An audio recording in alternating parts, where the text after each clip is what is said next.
How do you learn to draw? Today I am going to give a complete overview of what goes into learning to draw from beginner to advanced. My best tip is actually at the end, so make sure you stick around to watch the entire video. In short, there are two big things you need to work on if you want to learn to draw. Interestingly, they are both about changing things in your brain. Essentially, you need to learn to see and you need to gain some knowledge. Because here's the thing, you can already draw. If you can write, you can draw. What you need to do is to learn how to see everything as it actually is and to gain some knowledge that you need to draw things well. Both are in the mind, in your head. Your hand is already ready to go. If you're into drawing exercises, please consider subscribing to my newsletter. See the link in the description. YouTube might not show you all my videos, but you are sure to receive each newsletter I send out every Sunday. So subscribe if you don't want to miss them. How to learn to see. Your brain filters out a lot of information that you need to draw things. If you really look, you will find that you are often surprised that something is actually quite different. For example, you might see a white table against a red brick wall and conclude that the white table is lighter. But if the red brick wall is in sunlight and the white table in the shadow, the reverse might be true. Or you might draw an underlip horizontally where if you look closely it often goes down almost vertically. For example, your senses record so much information and your brain is trained to filter out most of it and to just retain the things you need for your survival. And it is this filtering mechanism you have to learn to switch off. You have to start to see things the way they actually are. A great place to start for this is the Betty Edwards' amazing book Drawing on the Right Side of the Brain. See the link in the description, which is the very best book there is on the subject. She has you draw your self-portrait in the first exercise. Then she lets you do a few drawing exercises. Really, you can do them in about a week, like drawing something upside down or drawing negative spaces. And she explains why you do the exercise and how it will make you better at drawing or seeing. And in the end, she has you draw your self-portrait again to show you how much you have progressed in that week. And then the learning starts, of course, but that is the basis. The first thing you need is to learn to see. Have a sketchbook always with you and draw things around you when you have a spare moment. If you are going outside, make sure the sketchbook is small enough that it is not a burden to carry around. Otherwise, you will leave it at home. The best sketchbook is the one you will have with you. Use any drawing tools you like, pen, pencil, watercolor. Experiment. Find out what you find most pleasing to work with. Now, for the gaining of knowledge part. If you are older than 18, you should consider going to a model drawing class, if you have the chance. If it's a clothed model, you can go if you're younger too, of course. There are now also tremendous free resources online, even here on YouTube. Model drawing is the Swiss Army knife of drawing practice. You learn about how to get something to fit on a page, anatomy, poses, how to control a drawing tool, how to draw from the shoulder, how to draw quick studies, which is called gesture drawing, but also finished pieces, longer poses, practicing drawing lines accurately, how to get proportions right, how to shade and how to suggest light and shadow and how to use that to suggest form, how clothes fold, etc. etc. Model drawing class really is about drawing. You are not paying attention to the looks of the model and it is not important. You are sweating like an ox because the heater is on, because the model needs to be comfortable, and you are standing there with maybe 10 other people in a brightly lit space and your hands and face are covered in charcoal and you're focusing on the abstract shapes you see and not the actual model as a whole, and you are hoping to God that you're not the worst artist in the room. Don't worry, by the way, that's not important.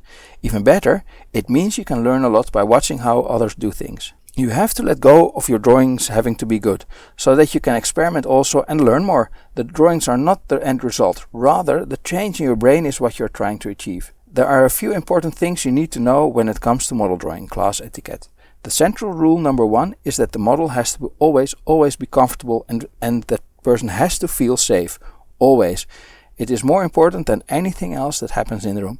So no approaching them without their permission and no complaining when they move slightly because their muscles are aching. Because their health is actually way more important than your sketches.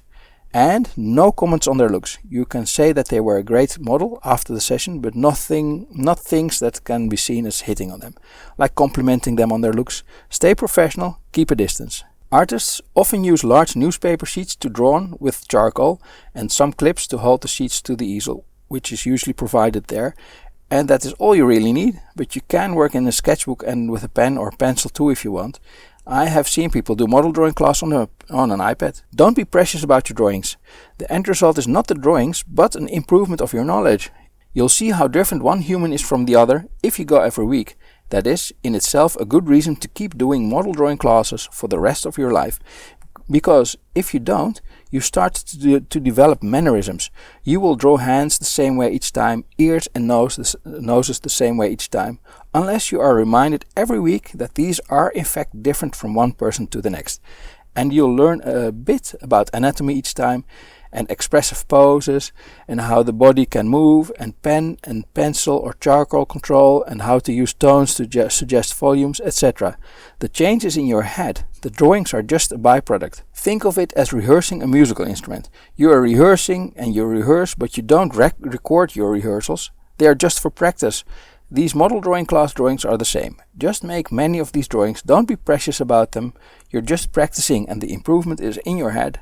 If you want to show your model drawing class drawings on social media, to follow the rules of the platform, keep in mind that you may need to make sure that the figures are properly dressed. What I do is I sometimes just put swimming clothes on them at the very minimum so that they are dressed, but usually for my sketchbook drawings I go much farther and just make sure each person I draw is properly dressed. Perspective drawing.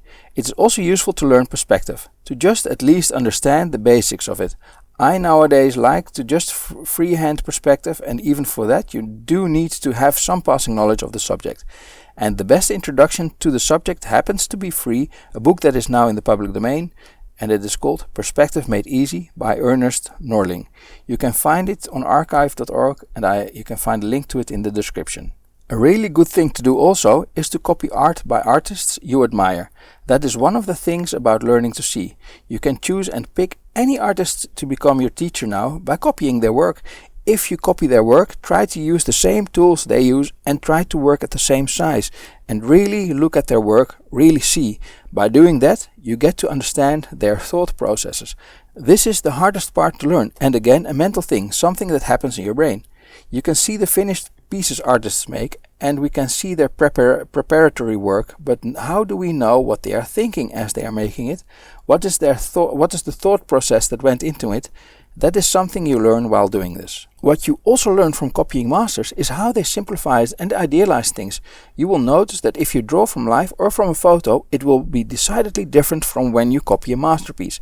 The masterwork will be more designed, and you'll get to learn more about their design decisions. And these studies should be for personal use only, of course. For practice, don't distribute the resulting images without permission from the artist or unless the underlying work is in the public domain, but then also credit them, otherwise it's plagiarism. Do this with many artists so that you don't just become a copycat of one artist. Study many artists you admire, internalize their thought processes and ways of simplifying and idealizing, make them yours by combining them into something uniquely your own. Picasso famously said, "Good artists borrow, great artists steal." With borrowing, I believe he meant if you try to work in another artist's style, and by stealing he meant mix and match from many different artists and to make it your own. Steal like an artist. The trick is to hide your influences. I found it mind-blowing to realize that I could now make someone like Rembrandt my mentor and teacher if I wanted to.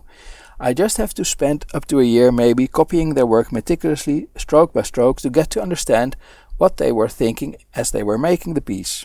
Drawing from memory. An advanced exercise is to draw things from memory. Look at reference, put it away, and then draw it from memory. No cheating, the very point is to find out what your memory is missing.